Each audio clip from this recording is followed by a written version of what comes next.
Hello, welcome to the podcast. We're starting a new series on product coaching where we're hoping to demystify product management coaching and coaches so that all product managers can think about how this might enhance their own career, their team performance, and ultimately business performance. Our guest today needs no introduction. I imagine that many of our listeners have his books, Empowered, Inspired, and Transformed, on their bookshelves and or in their audiobook listeners. Welcome to the podcast today, Marty Cagan. Thanks, Cassie. Thanks for inviting me. When we started thinking about a podcast series on coaches, of course, your name was one of the first to come to mind. Maybe you can share with us a little bit more about what your perspective is on just coaching at large and why coaching is so important. Yeah, well, it's a great topic. I personally think it's probably the most important topic. Um, I learned product in the school where your manager was your coach. And in fact, for the first 10 years of my career, which was mostly as an engineer, every single day I had at least one person assigned to help me get better at my job. I thought that was normal because everybody else I was working with there had the same thing. But then I realized how lucky I was. But I'm a big believer in Bill Campbell's belief that you cannot be a good manager today without being a good coach. So first and foremost, everybody who's a product leader, manager of product managers, manager of product directors, your primary job is to coach and develop your people. And I not only believe that, but that's how we were judged. That's how we were assessed, was how many people we got through the promotion process. And also, that's always been my favorite part. I mean, obviously, I love building products, but I really love building people. And, when you become a coach or when you become a manager, your product is no longer your product. Your people are your product. So this is right at the core. And I literally think it's the single most important thing. I also think it's the proven key to scale for an organization. And the companies that figure this out go on to great things. They often get better with size, not worse, which is so opposite to what so many have been exposed to. But if you look at the Apples and the Amazons and the Googles, the thing that really defines their ability to scale is their focus and emphasis on coaching for their managers. And that's literally designed into their leadership principles. Of course, a lot of people say, but what if my manager's never done the job? And so they don't even know how to do this. And of course, that's what we spend a lot of time with, because that's why there is this very necessary role in so many companies of an external product coach or somebody else who can step in and provide that coaching, which I've had too, because like when I was an engineer, I'd gone through the engineering leadership program. And then when I wanted to learn product, my manager, who was an engineering VP, told me he'd never done product before. But he was like, but I know somebody here who can coach you, who was another manager who agreed to coach me. So it doesn't have to be your manager that is doing this. You just need somebody who's been there, done that, so they know what good looks like, who's committed to help you get better. So yeah, that's why I love the topic. I love that idea, right? That you can find coaches if it's not your direct manager somewhere in the organization. And I certainly can think early in my career where actually the first person that gave me a product management role, I was in product marketing. And then, she mentored me into that and was able to give me that role. And, what do you think causes that, right? Where managers are not giving the time to coach their manager or their employees and their team. I think there's probably lots of different reasons that are the source of that. And if you happen to be one of those team members, what's a good way to navigate that? Yeah. Well, I think there are two root causes that are the most common. And honestly, they're kind of different depending on the prevalence of each is different based on where in the world you are. There are some places in the world that have what I think is a very misguided and even toxic belief where a manager doesn't have to be an expert on what their people are actually doing. Now, to me, this is just crazy talk, just crazy talk. But if it was so crazy, then leading companies wouldn't have principles like at Apple. They have a leadership principle, which is experts lead experts. The point is, if you're going to lead a designer, you better be a great designer. Mm-hmm. Right? Otherwise, how in the world are you going to help your people become better designers? Mm-hmm. Now, that's a fundamental. But even in companies like that, you might have somebody that's been, say, managing designers that now has a responsibility for product managers. So that Mm-hmm. as they get promoted, they get broader responsibility. So even in a situation like that, you might have somebody that's right at the edge of their expertise and they might want some help coming up to speed. So experts lead experts is one really fundamental thing. And the other is in a lot of companies, uh, the managers, even when they have this expertise, they do not, as part of their culture, they don't believe that coaching is a big deal. And they sort of forget how they learned the craft. And they figure like, yeah, this person can learn it themselves. Now, the truth is, it's usually easier to take somebody who's great at a job and teach them to be a good manager and coach than it is to take somebody who is a good manager and sort of a natural coach and teach them the subject. So Right. that's normal, but it does take somebody to teach them, okay, now your product is not your product, it's your people. That has to be taught or coached. So I find that one easier to solve, but uh, that's why I spend so much time explaining to companies when we're helping them transform. I spend a lot of time with the leadership saying, look, you so far have taken other approaches to scale, usually trying to scale by process, and Mhm. that does not work. And so what does work is scaling by people and coaching. So you're going to need to make this a priority for your people. Right. And that's not that hard for them to learn, but it is sobering. I mean, if I do tell people, just to shock you here, if you're a first level manager, meaning you manage individual contributors, and those individual contributors are either product managers, designers, or engineers, about 80% of your week is coaching and developing. That's so helpful. I was going to ask, right? If I'm a manager and I'm thinking about, well, I coach or I'm a good coach, like how do I look in a mirror and really like explore where I am good or where I have opportunities to grow. I think 80% of the time is helpful. I mean, what is that made up of? It's one-on-ones, it's Yeah, it's one-on-one. reviews. Can What I you usually elaborate that a tell little more? the first thing people say is, "Oh my God, 80%. I'm maybe 10% or something like that." They talk about, yeah, we schedule one-on-ones, although we cancel them all the time. So realistically, so I explained to them, well, first of all, if you're any kind of manager, you're starting by doing an assessment of each of your employees. And that assessment that takes some work right there. And of course, the goal of the assessment is to do a coaching plan, and everybody in product deserves a coaching plan. These are the active things we're doing to help you get promoted, help you get better at your job. First to reach competence and then reach your potential. And like, okay, that takes a lot of time. And then if you're recruiting, doing that well takes a whole lot of time. Most people understand that and they think that, oh, that's what HR does. So they need to learn that, no, that's not what HR does. This is the hiring manager. This is you. And in fact, the better you do at recruiting, the easier it is on the coaching. Mm-hmm. So you start to help them understand where that time goes. But again, and just I have to say, if your people are even hybrid or partially remote, let alone fully remote, then this is even more of a Yeah. burden because it takes Yeah. even more of the time. So it's not hard to fill up your week if your Mm-hmm. primary focus is helping your people do the job they need to do. I think that's really helpful to give at least like a number so that people can think about.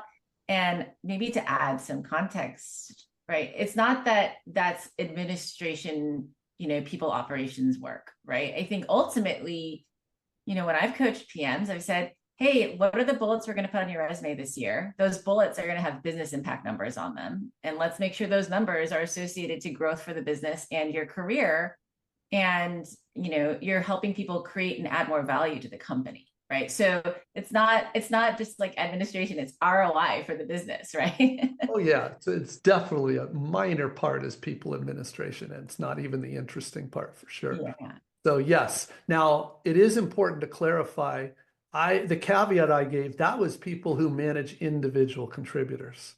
If you manage senior leaders, it's usually the opposite. It's about 20% of your time is on coaching and developing, and 80% of your time is on what we call the strategic context. This is the product vision, the product strategy, the team topology. These are very hard problems that do apply to all of the people and all of the teams.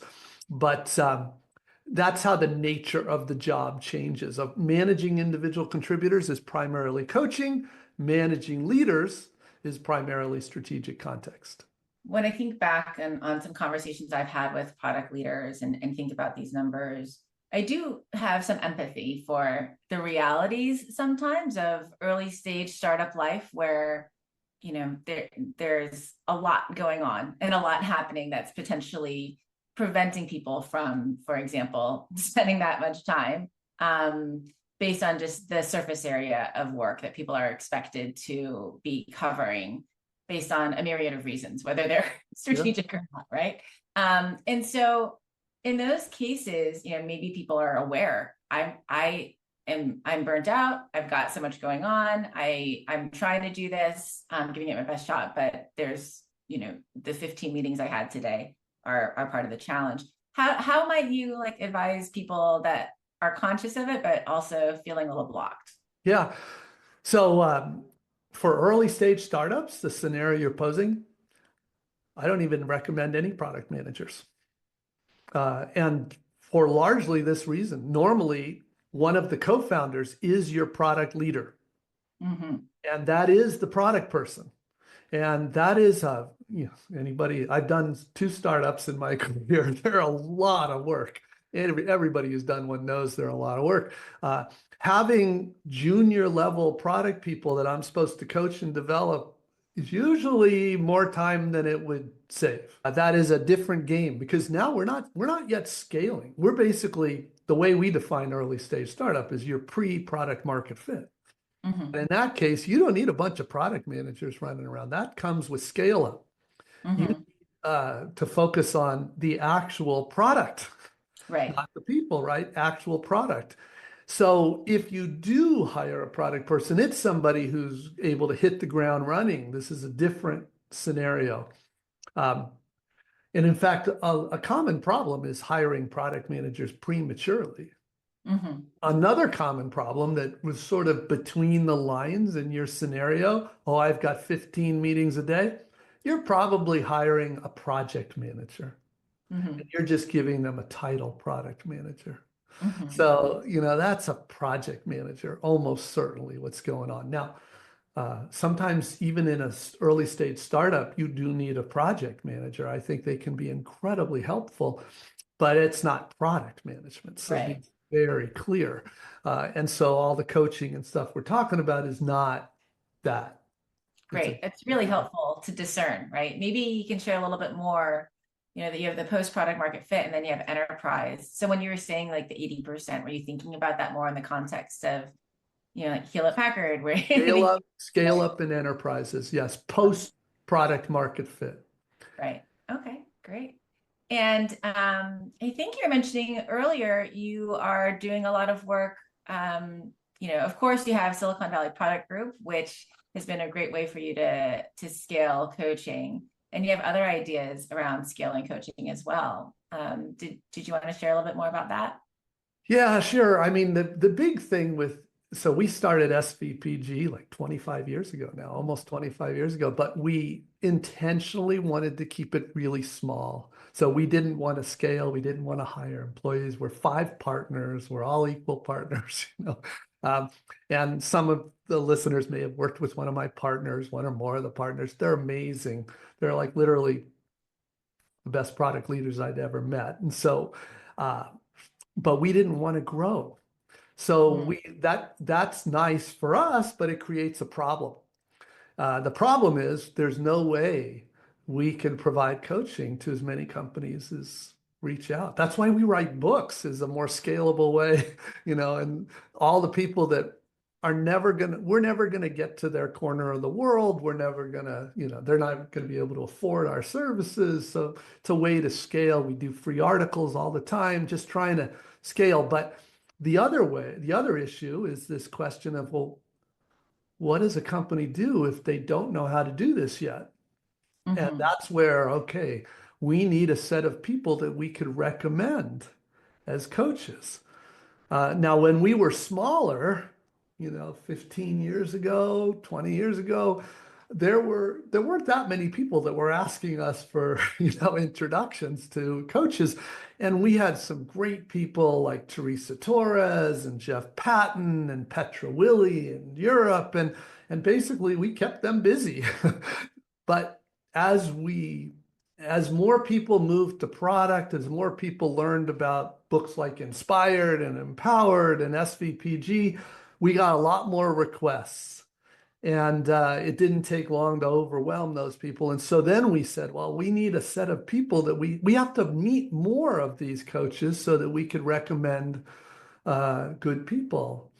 Mhm. Now, we were always careful. We don't want any financial tie. That's a different thing. We didn't want to be like a network or the Agile Industrial Complex with certifications, which we just think is bogus. And, I think that's been proven out, all the problems that happen with that. So what we wanted to do is we wanted a set of people, initially like 10 people and now 50 people, something like that around the world, that we could say, we don't have any ties, but these are good people. We will vouch for them. They know what good looks like. They know how to help you become better. And so we invested more time into developing a informal network of product coaches around the world. Some people may know that a few years ago, we held something called Coach the Coaches. We told people about our need for more coaches. We invited them to apply to a no-charge session, one in London, one in New York. We've subsequently done one in Nigeria because we're trying to build a set of coaches in Africa.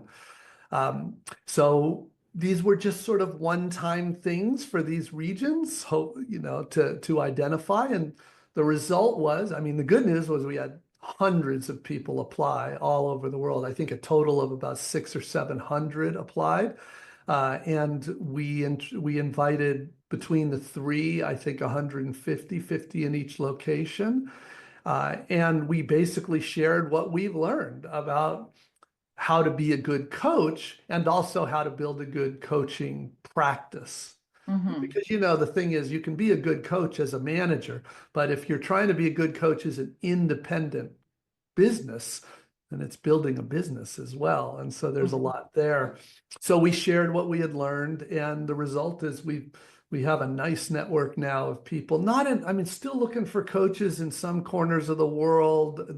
We have a very sparse network of coaches in Asia, and that is just came back from China and other parts of Asia, and we desperately need more coaches there. Mhm. It's harder because of the language difference, but even more necessary. So we're still looking to build our network of coaches in certain parts of the world, but one of the things we realized early on is there's different kinds of coaching that's needed. Mhm. The most basic kind of coaching is coaching product managers, product designers, and engineers on things like product discovery. When you're moving to empowered teams in the product model, these are new skills. And that's what a lot of people need to learn. So there's a set of coaches out there. They're often called product discovery coaches. Um, then probably the most frequently requested coach is a product leader, has been promoted to a product leader position because their company realizes they need it, but they've never done this at a great product Mhm. company. If they've been hired from Amazon or something, then they already know this and they don't need the help. But if they haven't, if they've been moved from, say, a different part of the organization, or their organization has never worked in the product model before, then they reach out and say, well, I need a product leadership coach. And product leadership coaches not only help with coaching their people, but they help with things like, I've never created a product vision, really. I've certainly never created a product strategy. I need help on team topology. I need help working with the stakeholders. I need help. What's the right partnership with engineering, and all of these questions. So product leadership coaching is very critical. Probably we do the most referrals for that.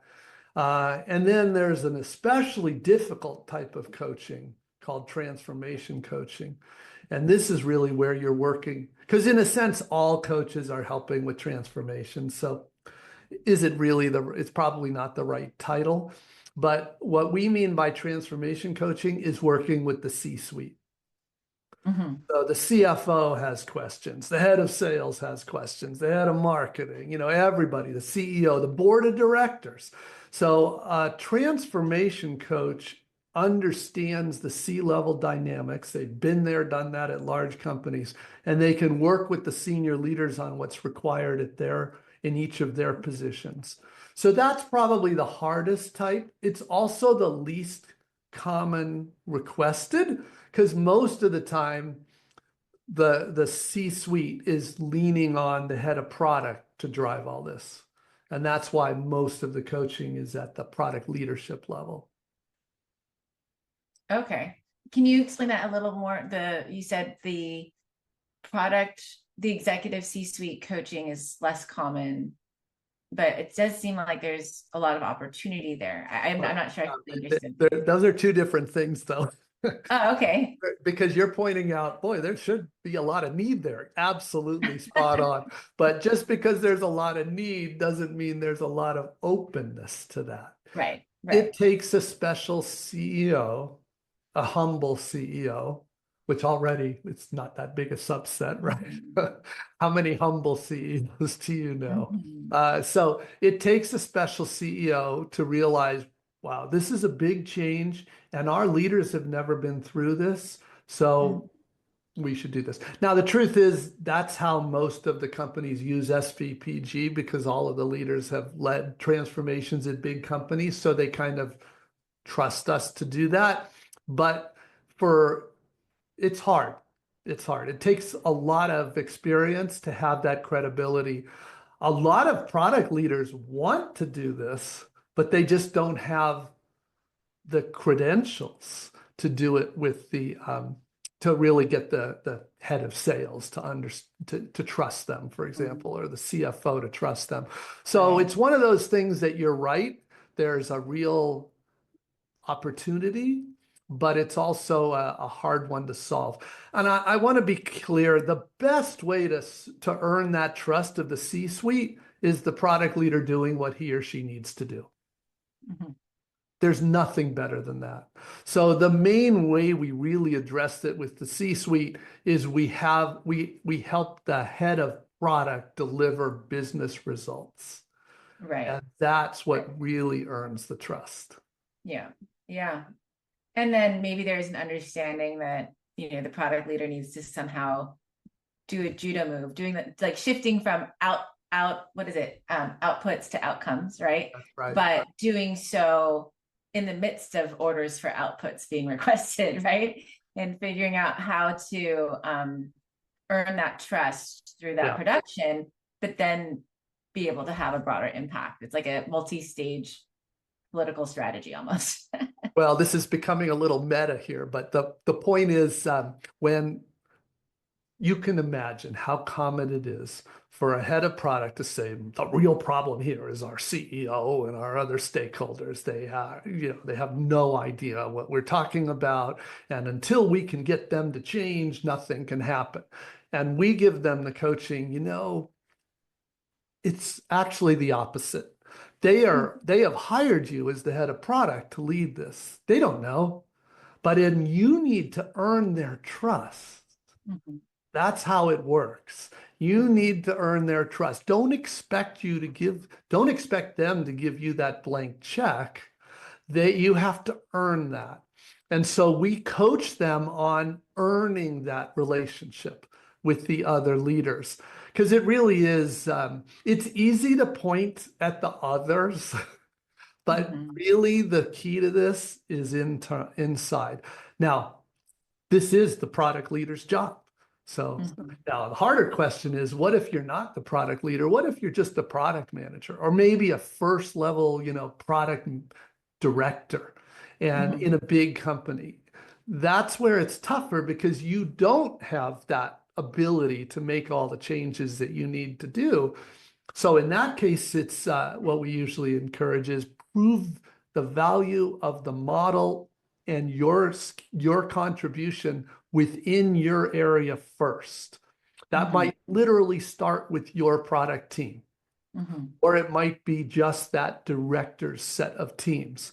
Once you've proven the results, you've proven what this can do, you earn the right to kind of propose this broader. And it Mhm. might go, and then eventually, of course, you're a business unit, and then you've got the ear of the probably the C-suite. Mhm. Yeah, I think that it's got to walk the walk first, and then maybe people will observe that and see and learn from that. That's really helpful advice. It's a little bit political, right? We're kind of talking corporate politics here, but it's real because all these are people challenges, right? They're all Yeah. people challenges, and it's human nature, I think, to sort of point to the things you can't control. But I think the real effective answer to this is to focus on the things you can control.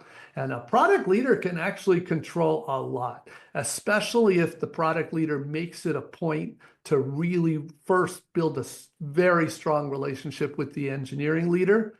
And then the Right. two of you can do basically anything you need to do. Right.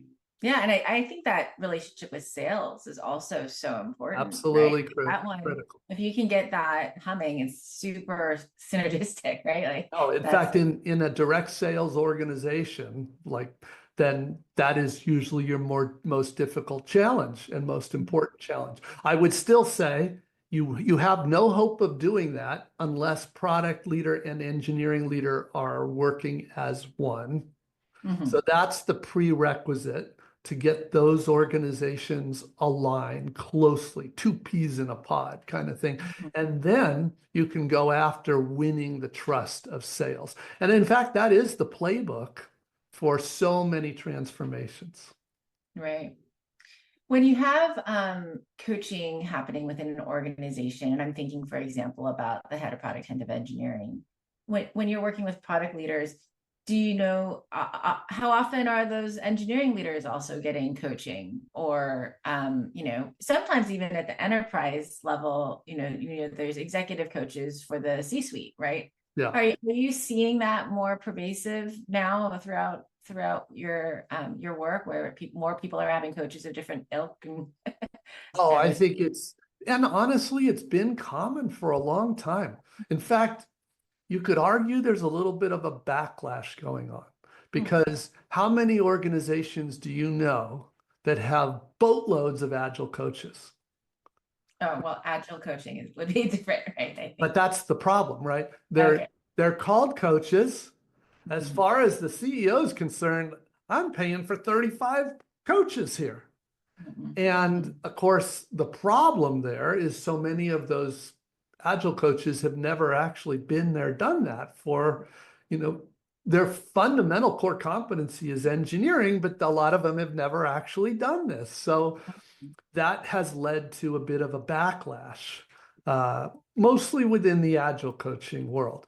But as far as executive coaches, very common, product coaches, very common. And I think, yeah, even design coaches. I know some fantastic design coaches that go out there and coach designers, coach design leaders. Uh, Engineering coaching has been a thing for a long time. It's just that it's not enough engineering leaders, I think, take advantage of that. I know some fantastic engineering coaches that coach CTOs and VP Mhm. engineerings. Um, partly it's just because the people in those CTO positions often have very big egos. Mhm. And so they don't always aren't as open to this as I wish some of them were. That's understandable. Um, uh, how can people learn more? I mean, it sounds like you have an amazing network, of course, of coaches. You've done this other Coach the Coach program, and you just mentioned a number of coaches you have in your kind of digital Rolodex, so to speak. So, how can people that are listening learn more about those resources? Well, first of all, if you just go to svpg.com and search product coach, you'll find a whole bunch of material, including, for example, one of the things that would be wonderful outcome of this interview is Mhm. that maybe there's several thousand women listening to this, and maybe a dozen of them have been thinking, I think maybe I'd love to be a product coach. Mhm. Uh, I would love, how wonderful would that be? There's one of the most popular articles in that archive is called Becoming a Product Coach. Hmm. And what we actually did, I did this, I shared the notes that we put together for the coaches in a pretty long article called Becoming a Product Coach. It shares what we look for in a good coach. It shares how you build that practice, the different kinds of coaching practices, how you can charge for your services, that kind of thing. So any of your listeners that fancy the idea of becoming an independent product coach, which, obviously I'm biased, but I think it's an amazing, Yeah. really wonderful life. So I'm thrilled that I took that path. So I'm clearly biased. But if you're even thinking of the possibility, read that article. It's very, like all my stuff, tries to be very honest. It's not for everybody. The most common problem is somebody loves the idea of being a coach, but they've never actually seen good. Mm. That's Mhm. the hardest thing. And if you've never actually seen good, if you don't have the years of relevant experience doing the job, it's very hard to teach others how to do that job. I mean, that's kind of obvious, but that's the problem with so many agile coaches today. They've never actually done the job. Mhm. So it's very hard for them to say, like, help a company move to continuous deployment. They've never done it themselves. Oh my goodness. And it's so funny because I mean, continuous deployment. I'm thinking, God, over a decade ago, right? Like, but Yeah, there you think, it takes yeah. so much time for these organizations, some organizations to grow and evolve into these. And Well, this is more of a soapbox, but you may notice there's a bit of a backlash to Agile right now because so many companies went in the opposite direction. What we sarcastically call fake Agile, has taken off, and it's the opposite of continuous deployment. yeah, I remember when I first got Agile certified a long time ago, 2004, I think. And I thought that was what product management was, but I had come from product marketing. So I had that background in terms of the research. And for a period of time, Agile really had a hold on the industry of if you're, are you doing Agile and are you doing ceremonies? And I do love this kind of resurgence over the last number of years with such like a revisiting of focus on customer discovery and outcomes and business outcomes over outputs and all those things. So it's been really great to see this content. And of course, your books provide so much for a good product manager to chew on when they're thinking about their day to day. So when do you think people should be hiring a coach? I guess that's we have a lot of people listening, of course, and maybe there will be a number that want to become a coach. Maybe we'll explore and have some more in the notes around supporting that. But for those who are currently in roles, whether they are earlier stage startups up through enterprise, what's kind of the litmus test for how or when to hire a product coach? Well, two things I'd say. First of all, if you're a product leader, and I think a lot of your audience are leaders, Mhm. uh, hopefully and probably you got promoted to a leader because you were pretty awesome as an individual contributor. That's the normal reason for getting promoted to a product leader. It's not the only reason, but it's the normal reason.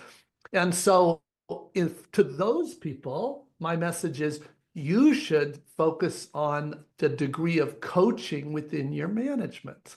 So become a great coach with your people. Be that person for your people. Like Google every year does a survey of their leaders, the top rated leaders, and for several years in a row, the number one attribute is my manager is a very good coach. So that's your first goal, is if you're a manager, expand on your coaching. Now, if you're a manager that came from a different area like product marketing, or you came from engineering, I came from engineering. I mean, I had this problem.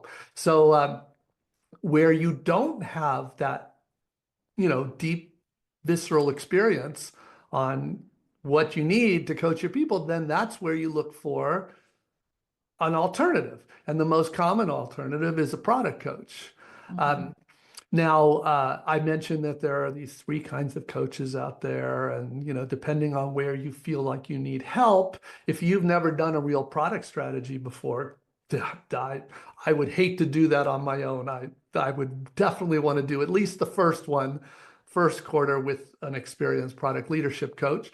If you've never coached your people before, get some help with that. And the book Empowered talks about the role. The biggest section in Empowered is coaching, because that's the biggest part of the job of a manager. Empowered is meant for product leaders. Also, the new book Transformed, because transformation, if you've got leaders that know how to do it, that's what you do. But if you don't, the number one need is coaches to help you learn how to work. And so in the book, we actually profiled 7 product coaches, real people, real names, in the US and Europe. And I did that intentionally because of the people out there that are looking for a coach, but I didn't want them to make the mistake that was made with Agile coaches. I wanted them to know what to look for. So I shared like great coaches, some of which I know are members of your community. And they, great coaches. And I'm like, what makes them a great coach? Let's talk about it. Number one, look at their work experience. They have been there in the trenches at great companies for several years. So the first thing they have is they have firsthand knowledge of what good looks like. Second, what makes them a great coach is look at their personality. Look at how committed they are to developing others. That's what you want, is somebody with both of those attributes. Here are 7 people. You can read their bios. Go look them up on LinkedIn. You can even reach out to them. But they're just 7 examples. We have about 50 people that we know of like that. There are probably thousands in the world. We just don't know everybody. But that's what I would suggest. Make sure you get a good understanding of what you want in a coach. And then, if you email us, we'll refer one. Again, no money from you or any coach. It's just you tell us where you're based and you tell us what kind of coach you want, and we're happy to recommend somebody. Yeah, we'll make sure to highlight that also in our notes. So let's say we have listeners here that are excited about the prospect of hiring a coach. Okay. And so they're ready to pull the trigger, but they need to figure out the funding and the endorsement within their organization. Are there some tips that you can share with that, those people? What's worked? What have you seen work within people that have hired your team or others? Yeah. Well, first of all, whenever you bring somebody in, there's potentially 2 relationships there. One is consulting and one is coaching. Right. Consulting is much more expensive because when you hire a consultant, think anybody from McKinsey to Accenture, they're very expensive because a consultant is basically, you're hiring them to do the work for you. When you hire a coach, you're still doing the work. You're hiring somebody to show you how to do that work. It's a lot less expensive. So I will say I find CEOs, CFOs are much more open to coaching. It's generally a proportionally very small fee compared to, just think, the loaded cost of a typical product leader, several $100,000 a year. The potential, and by the way, those people are directly impacting. Think about this. Let's say you're a product leader and you've got 25 product managers under you in your organization. You might have some directors, 25, and each of those 25 has a team of engineers, probably somewhere from like 3 to 10 engineers. We are talking about millions of dollars of impact, and a coach of that leader, and we usually encourage a coach, try it for a quarter. This is very, very marginal, very easy for a company to fund. And then if they, normally for a product leader, it's a multi-year relationship, but it's all quarter by quarter. You can decide, am I still getting value or not? So the cost is much lower for a coach. Your company will typically like that. Also, the whole idea of moving to the product model is to prove with business results. So what we always suggest is start small with small number of product teams. If you don't see the business return, you wouldn't continue down that path. So this argument is, I find it is a pretty easy to convince. It's much easier than saying, oh, you got to go hire Accenture or McKinsey for multi-million dollars and that kind of thing. Yeah. Yes. Yeah, I love that. I mean, I would just encourage anybody. The first time I got a coach was in 2018, I think. And it was in a one-on-one with the CEO of the startup. And he said, we want to develop our female leaders. And I said, great. And I asked for one. Nobody else had one at the organization at that time. And it was wonderful. It's a little scary to ask, but then the head of people went through what I'll call a system selection like a coaching organization selection process. And it happened. So I just want to make sure people that are listening that, may not understand how this works. You have to ask for it and you have to make a case for it. And I think what Marty just said is so powerful.